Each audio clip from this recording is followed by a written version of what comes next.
Dear friends, all friends, and we're really truly friends, because most of all, you're all friends, and we're all friends of democracy, and that is a lot to say. Democracy, elections are never, they're always surprises. And I believe that just like it happens with life, it happened with democracy in Ecuador. And the candidate that was talking about liberties and democracy conquered in the elections from more than 5 points to the candidate of the communism, the socialist candidate of the 21st century. Sometimes it is very difficult to believe that that could have happened. It is difficult to decipher that what happens that then quantitative or quality changes bring about quantitative changes. I am very grateful for some of the colleagues, especially for Carlos Sanchez Esain, because he attributed me the largest of the merits of what happened in Ecuador. That would be great if it was true, but it's not like that. Perhaps I just have a part of the leadership, a small part of the leadership, the sum of wills, of circumstances, the sum of players, of actors, that at the end resulted in this happening. My participation in the elections, truly none. I was very impartial. I was very impartial. That made it that I would never pronounce myself in favor of any of the candidates, and I believe that in these cases the silence is already something that is a lot. What really took us by surprise was the behavior of the person that was behind the socialism of the 21st century. I'd like you to see in just this very brief video.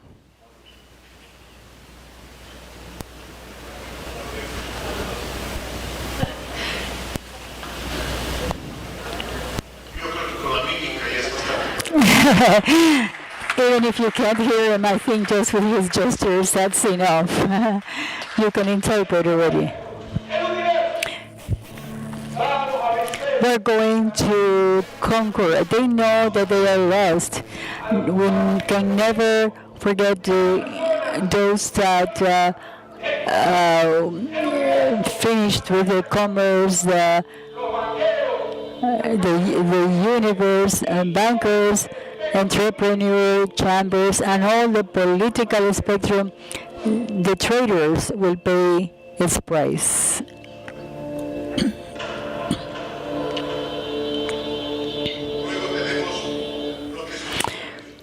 Then we have what ex-president was writing in his Twitter. And the question is, who is the real Rafael Correa? Couldn't it be that maybe the best interpretation of the answer to this would be what psychologists say, the Stockholm Syndrome? In other words, the enamorment, the affectiveness that grows and grows in those that are kidnapped, in those that are mistreated towards this type of behavior. Allow me to adventure a very brief history that perhaps is going to help decipher these processes. In the year 2006, those of us that had been leftists in our youth, and we were disillusioned on the communist and socialist systems that under no circumstances at all had actually complied with what they had offered. They had never brought it truth, justice, and equality, freedom. And so much so that President Obama had a phrase in which the moment that he was manifesting that prosperity without freedom is not but another form of poverty and another form of misery. Prosperity even though there's none. So prosperity without freedom is only another form of misery and poverty, even if there was, because there has not been and it has not been generated. So enamored as we had been about the prospects of Karl Marx and Engels and so many others, we saw with pleasure the presence of a courageous young man, decided young man, that seemed to actually be determined to change the reality.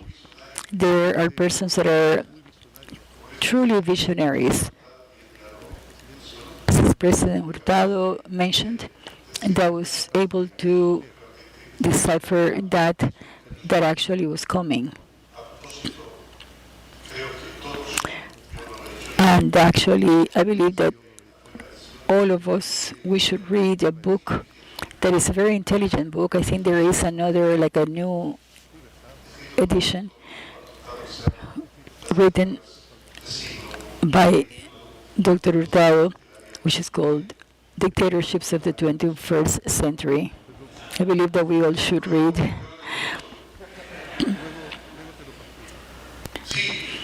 And yes, but others didn't see it like that. And we started to walk down that path in which, or from which, little by little, we became disillusioned. Because I was always looking to look after what meant to be a violation of the democratic values. I opposed to a newspaper of Guayaquil, El Universo, and one of its editors, in which they said that there was fault in the part of the news media because of something that had been written.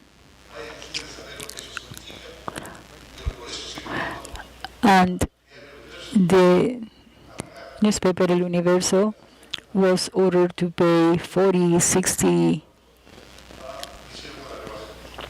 Oh, it was less. Okay. So like 80, the demand was for 80 and they needed to pay 40, and they sent to the exile Emilio Palacios. That type of behavior is something that I rejected, and I told the president that I did not agree, that since the sentence in quotes had been favorable to him, that he should have desisted of such, and he accepted, but not to the accusation of Mr. Palacios, which is still invited here. He's still here, exiled involuntarily in the United States. So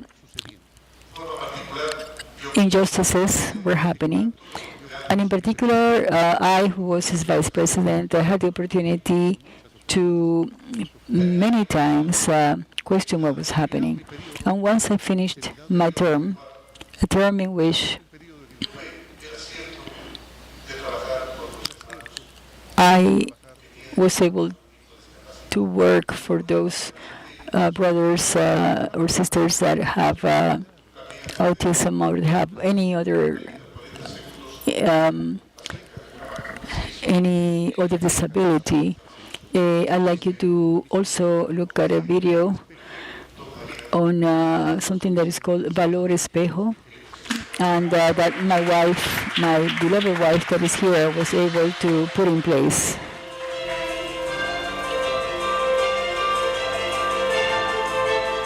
La visión Valor Espejo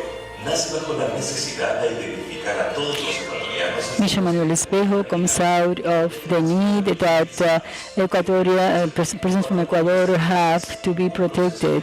It's a process of geo-transfer where we take persons that have all kinds of disabilities and we go and we take technical aids and beds and wheelchairs and dwellings, and we improve the quality of lives. We implemented the program Joaquin Gallegos, in which also there is a monthly amount of money for their sustainability. The organic law of disabilities was established, where they have the right to have good types of work, and this help to those persons that are disabled receive the recognition of many places, many countries, and it benefited many persons. No one was left behind. We were able to realize the dreams of those that were most vulnerable in their families, and the mission continues. Thank you. So as you can see, back then my hair was black. I think that each one of my white hairs is a little bit of the socialism of the 21st century. So our work was observed by the secretary of that time of the United Nations, and he asked that when I rejected the possibility to be a vice president again, he proposed that I would be a special envoy for problems of disabilities, and I did so with the main institutions of human rights. And then from there, from the instance in which the ex-president Correa decided to violate the constitution and not to bring a convocation as he had said he was going to do, he had said as many times as is necessary. He said that he was going to consult the country about important things. Well, as far as the indefinite re-election, he did not consult the people. He consulted a constitutional courthouse that was to obey him, and of course they decided that yes, the re-election needed to be indefinite. I was observing, full of trepidation, what was happening, and I manifested my concern. I sent a communication so that this Mr. Correa, or ex-presidente Correa, would not be left indefinitely in power. And in that letter, I was expressing my personal opinion as to what I believe the democratic values really are: dialogue, processes, minimal, at least agreements, social organizations, and the government had fell far from all of this. Also, I was manifesting my displeasure against towards the indefinite re-election, and also my displeasure about our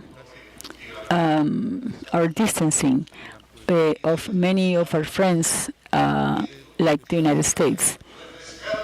And I was reiterating that it was necessary to refresh our international relations, because we had gotten close to countries that maybe were very beloved, yes, but like by Russia, Iran, Venezuela, we had gotten close to them, and we had gotten far from places like United States, countries that had continuity of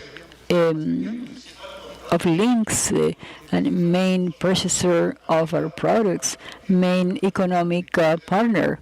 And in my opinion, it merited for us to be close to this friend. I don't have time now to analyze it. It will be left for another time. But At one point, I had also manifested my wish of not participating again in politics, and I had said so. But one day, his presence surprised me in Geneva, and he asked me almost desperately to supposedly save the revolution. Yvonne was there, our ambassador was there, and some of our friends that are here were there. In order to save the revolution, he asked me to accept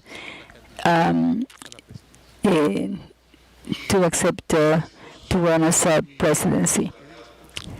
My wife says that I don't know how to use the no, and that the yes is something that I use too often. And I accepted, but the condition was that he would not come he would not come if I won, that he would let me act on my own.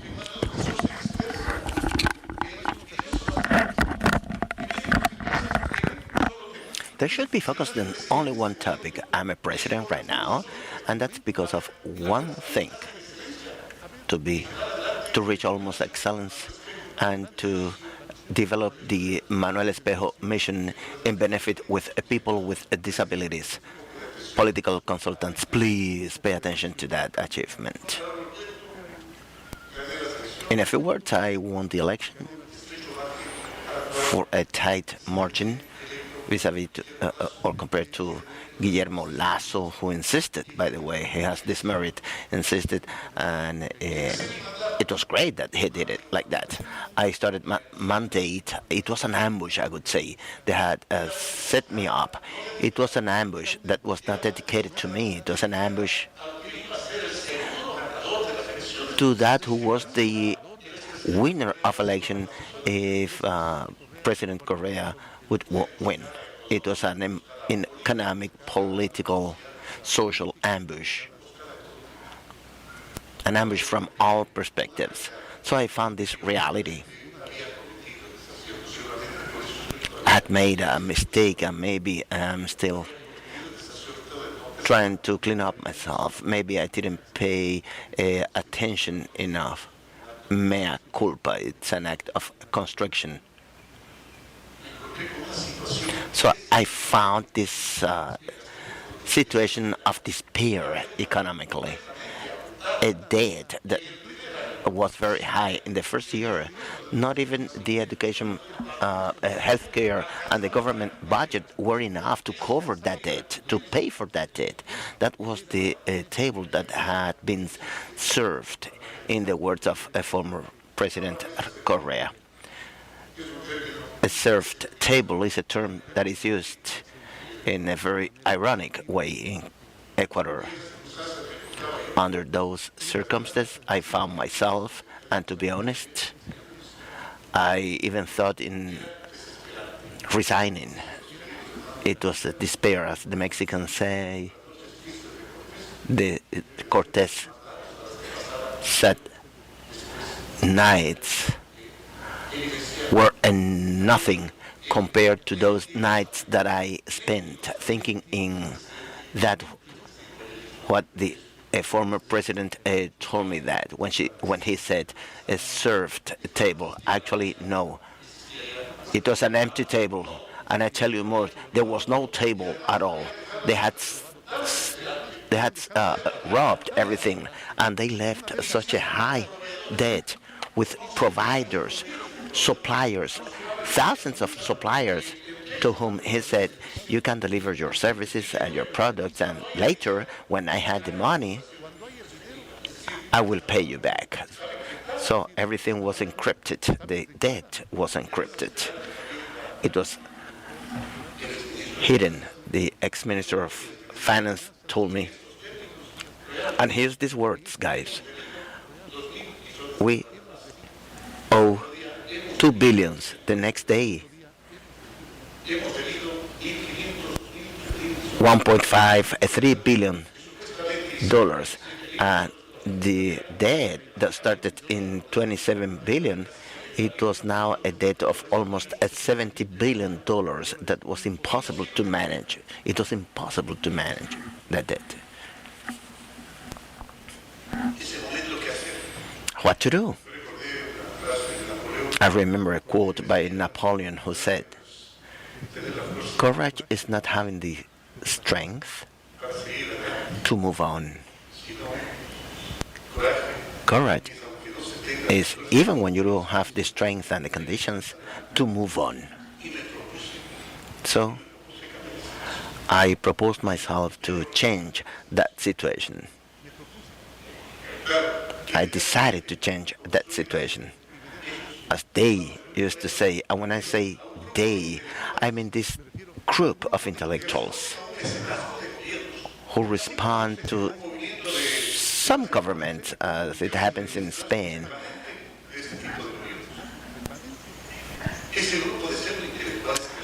This group of pseudo-intellectuals that respond to those leaders, and a number of politicians and business people that are benefited by this, they act in line in a synchronized and coordinated way.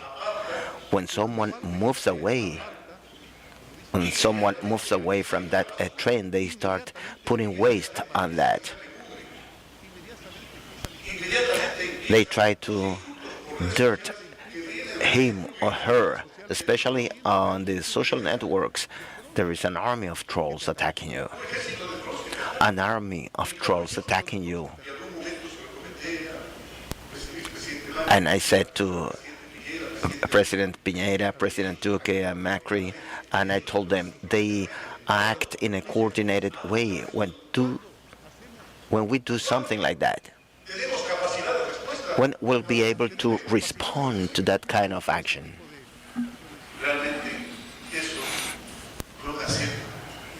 That was a harassment, a permanent harassment.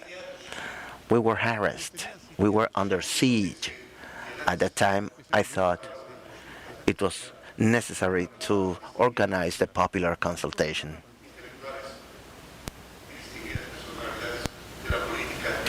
As some important people of the Ecuador politics were claiming a popular consultation, even when we were not certain that we could win. But we won. We won, and it was prohibited. The people decided to prohibit the indefinite elections and some rude taxes affecting the population, such as the value added. And again, the waste, the oral dirt was still attacking us. When Carlos Sanchez said that I was the leader, I have to tell you, no. Unfortunately, I was not a leader. Leaders do not determine what happens. It is the behavior of the population, of the citizenship, that is sometimes hidden. And the only thing the leader has to do is to speed up or to slow down those processes. That was my role, just as a circumstance.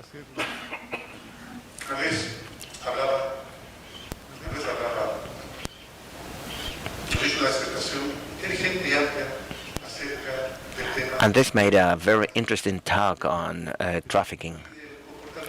And he spoke about the behavior of those political movements, political between quotes, because they're actual criminal and economic movements. He was speaking about their behavior. The ELN in Colombia was acting in Ecuador. They were negotiating peace, quote, quote. And I accepted that because of peace, on behalf of peace, because some of us believed that that process that had started in Colombia could have positive results. But at some point in time, I said, stop, not anymore. And I told them like that, we cannot speak about peace while you kidnap, rape, kill, or rob. No, you cannot speak about peace. You have to stop at those actions, and you can come back whenever you want. If you want to that, you can leave Ecuador right now. And they did. They left.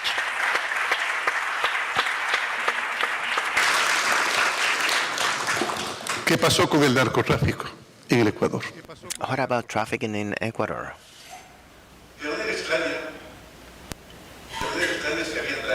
Weird enough, the radars were harmed.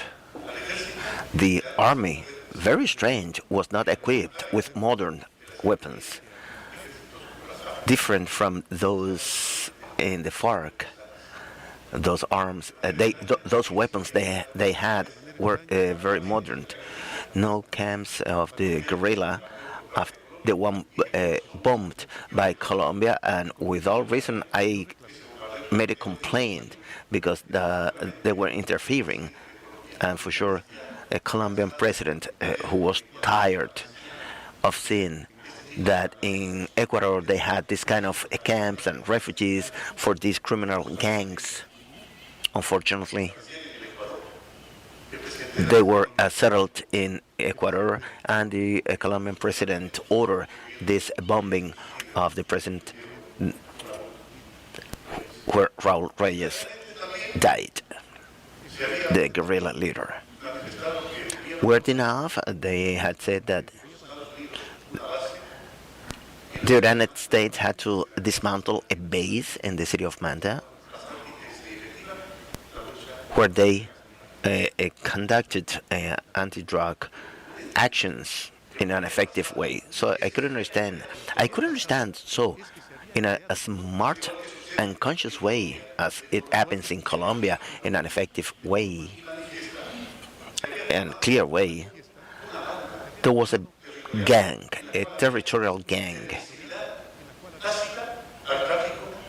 with a clear authorization to traffic drugs, to deal with drugs. So it was not weird that very frequently on the Ecuadorian coast, sailors could find coke packages that sometimes were delivered or given back, but not always. What happened? Those vessels, because of the control of the Navy and the Army, they threw to the ocean those coke packs or packages.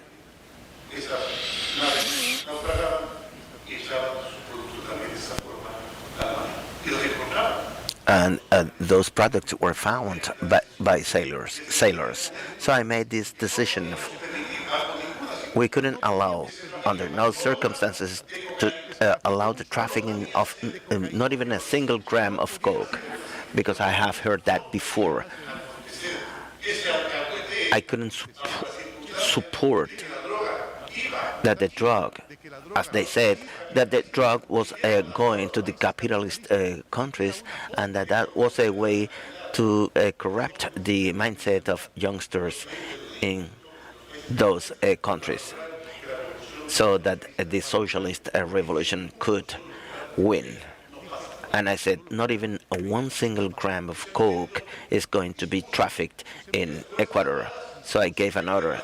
The armed forces should be controlling the borders. And that's why in this period we have seized the highest amount of coke compared to any other period in Ecuador. The reaction came immediately. What happened? There were some explosions, kidnappings.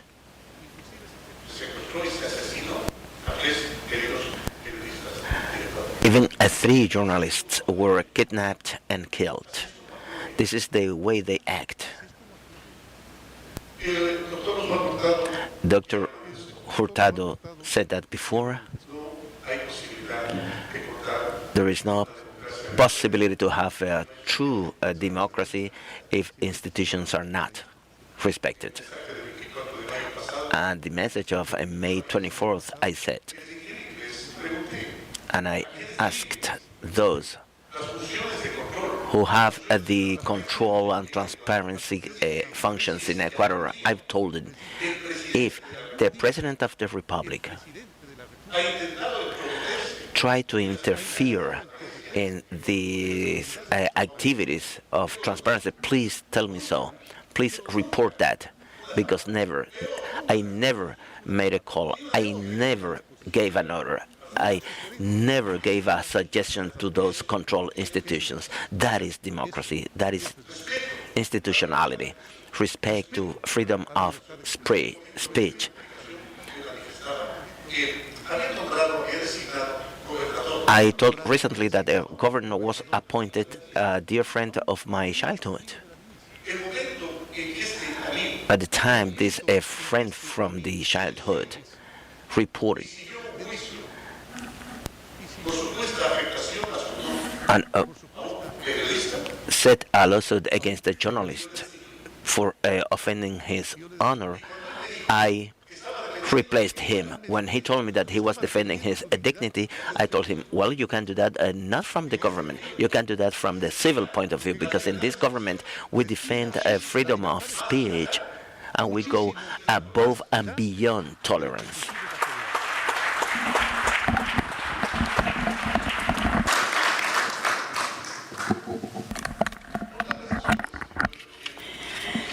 Something else that happened was to take out, and I'm sorry about the type of word that I am choosing, but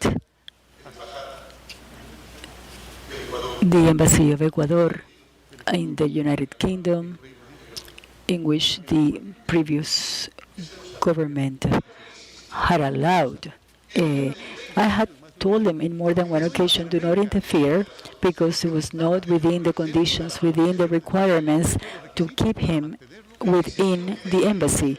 I have already insisted to stop interfering in the elections, in the decisions, in the politics of countries that were friends.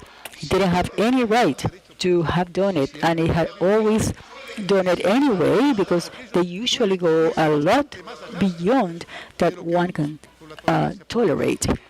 And that actually just brought about the top of my patience is that one day, exercising supposedly their right to freedom, he had taken his fecal matter and he had dirtied the walls of the embassy. He had to go out immediately, and I am happy that I took that decision, that I made that decision.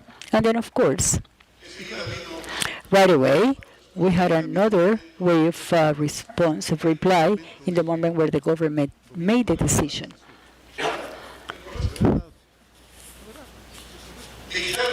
To remove the subsidy of the combustibles. In Ecuador, we have gangs, and right now we have a system of we always have a better way to do things. We always have a better form to say things. The dialogue that we thought had gone into having the society and the opposition be conscious of the need to eliminate that dirty subsidy that would only benefit those that had high quality cars and those that trafficked with some type of combustible, because in the United States the difference was substantial, and those that would benefit the traffic of these types of drugs. And as a matter of fact, we had offered, because the main reply came through the indigenous population. I do not recognize, under no circumstance at all, that the social protest is violence. No, social protest is not violence. And look, the intelligence associations in Ecuador have detected the dirty interference, and President Correa already knew it, the dirty interference of Maduro, the dictator, from his bloody hands and corrupt hands of that dictator into what is happening right now in Colombia. And that is why all of us, in one voice, like they say, synchronized, we should ask a stop to violence in Colombia and for Maduro to take out his bloody hands from the Colombian people.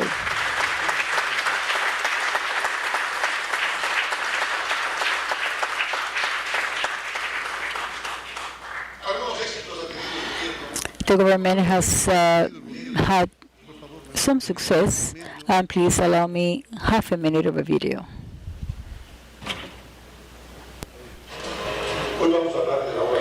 Today we're going to talk about the most of all, the most important of all the creations, the human life. They used to say there are that. Today we're going to talk about the human beings and how we're going to bring more bonuses for those that need most. We're going to talk about the protection network that is the biggest in the history of the nation, how we paved with more than asphalt and cement, of the new hospitals, about the new health centers that have been built, of the thousands of kilometers in expressways, bridges, more than 160,000 dwellings, rural schools, projects of clean water and sewers. Let's talk about all of those things that we did while we were able to recuperate freedom of expression, economy, and reconstructed the human rights while we repair what had been damaged. So today I can tell you that we now have established a future of peace and prosperity and freedom.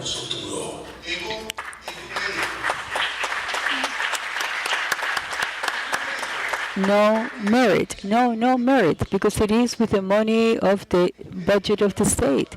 Only just working with people that are honest, people that are transparent, with a lot of deception sometimes, of course, because once in a while, like at the beginning of my term, I said that we needed to fight against the corruption of the past, the corruption of the present, and the corruption that probably was going to come in the future, because that is something that is very difficult to resolve in our countries, very difficult to abolish.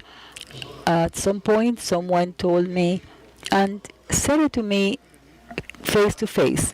He said to me, it would be great that we would have a better president. And I said, and I hope, I also wish for a better country, for a better people. So anyway, so that I don't go longer, here I am for So we negotiated the bonuses of the external debt, alleviating about $2 million. We negotiated the international funds we negotiated with the institutions that we needed to about $12 billion. We had never negotiated any more than $2 or $3 million, and they accepted to negotiate with us $12 billion because of the trust that was generated in an international arena. And I was saying, here I am. If there were nothing else, if there was nothing else to do, then therefore, definitely this experience wouldn't be good for anything.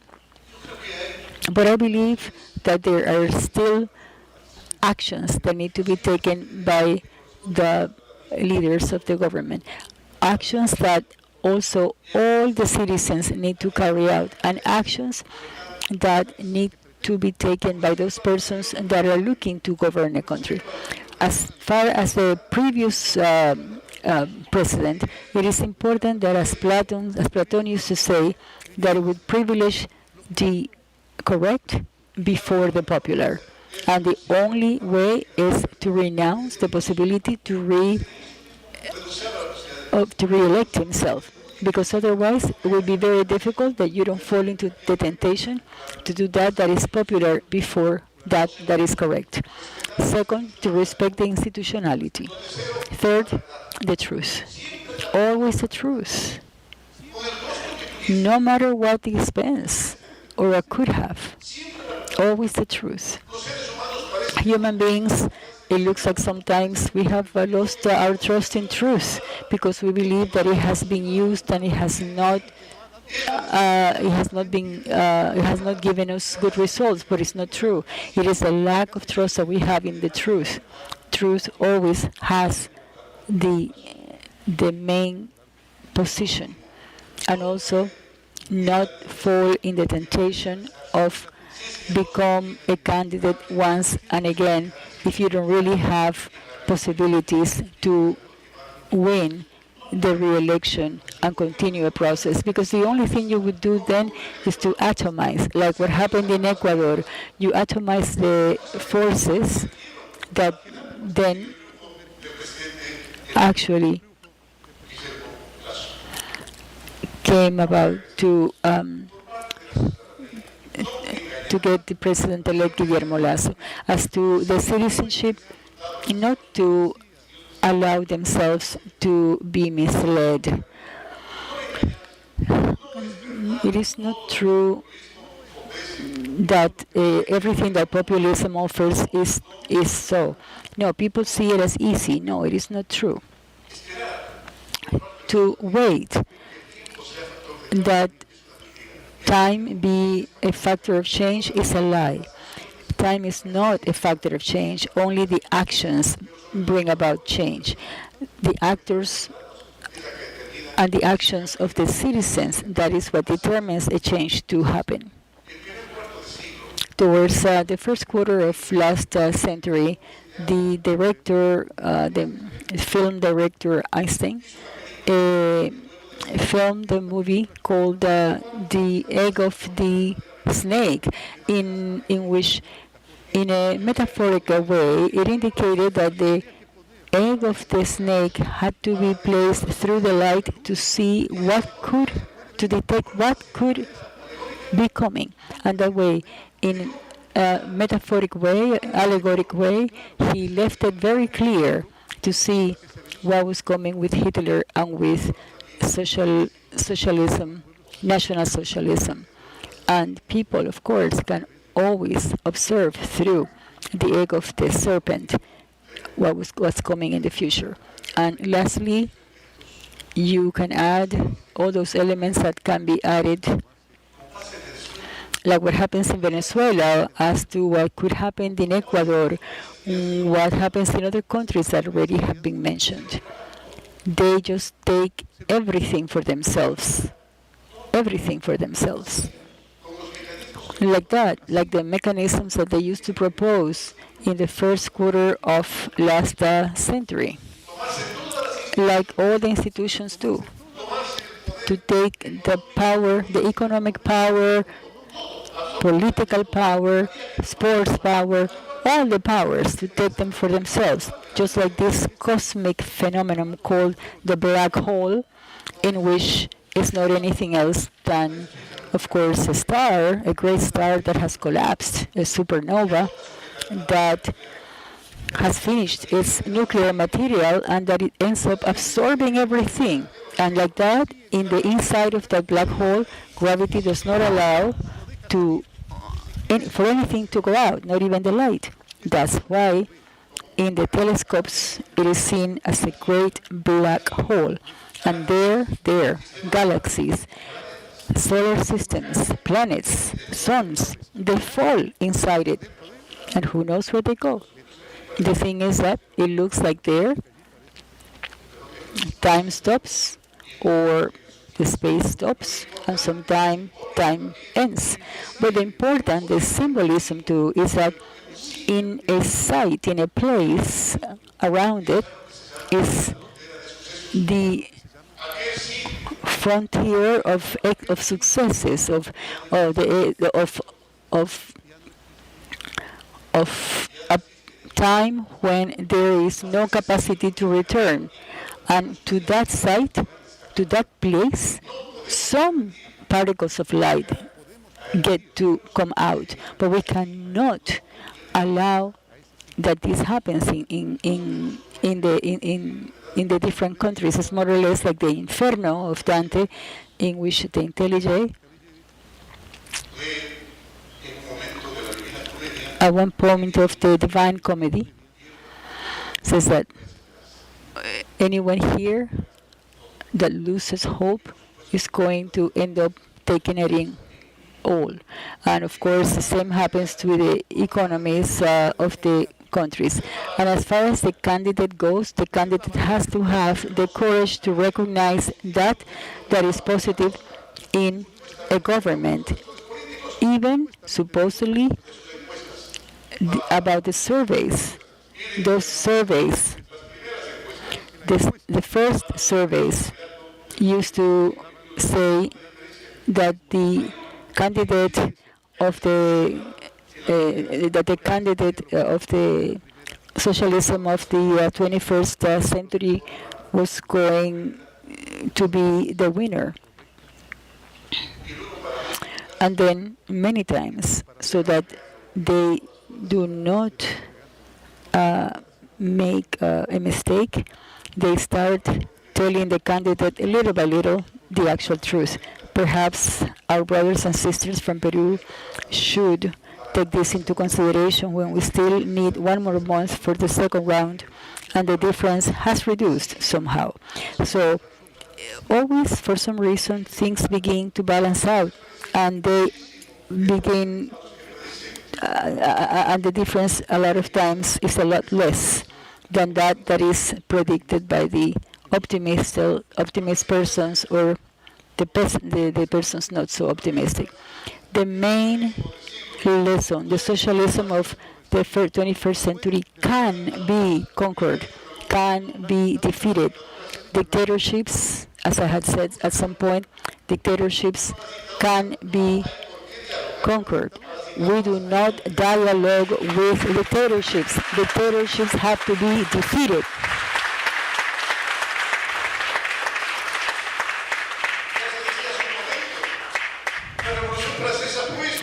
The French Revolution was that. Our independence movements was that, to defeat authoritarian regimes.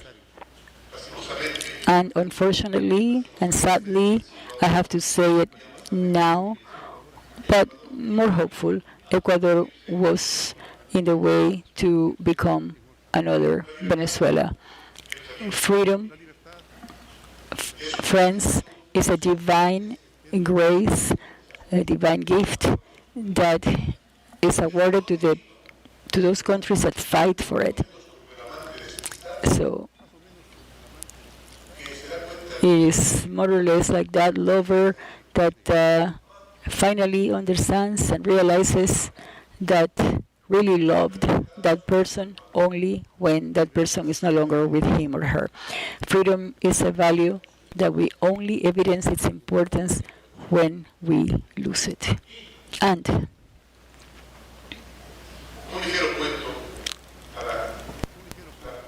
a story now, so that I finish this abuse of your patience.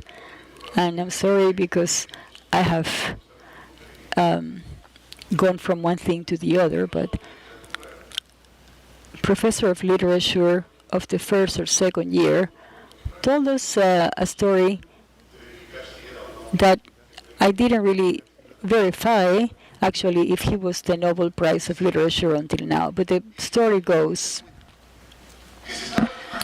that the jungle was burning.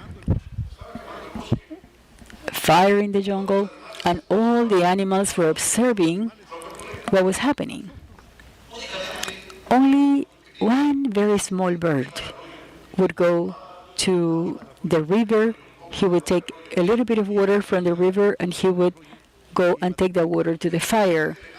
The elephant laughs and says, more or less with these words, hey, listen, you dummy, do you think that with your little peak you're going to be able to alleviate the fire of the jungle? And the little bird says, no, but I am doing my part. I am doing what I can. In other words, he was saying to them, you also do your part. And as a reply, that you manifested, Carlos, in such a generous way, that you said, if I did this transformation, I say to you, no. But just like the little bird about the story, I've done my part. Thank you very much.